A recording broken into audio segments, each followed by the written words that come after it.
మాధవ, నేను శంఖాన్ని పూరించకముందే ఇరుపక్షాల సైన్యాన్ని కళ్ళారా దర్శించాలనుకుంటున్నాను. రథాన్ని ఇరు సైన్యాల మధ్యకు తీసుకువెళ్ళండి. ఏం దర్శిస్తావు పార్థ? నీవు పక్షి కంటికి గురిపెట్టినప్పుడు వృక్ష శాఖ కూడా నీకు కనిపించదు.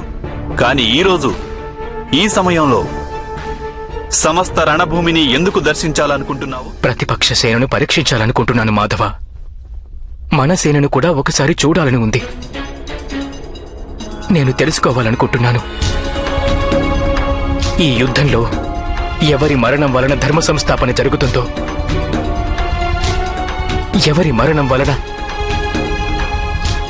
అధర్మం అనుభవంలోకి వస్తుందో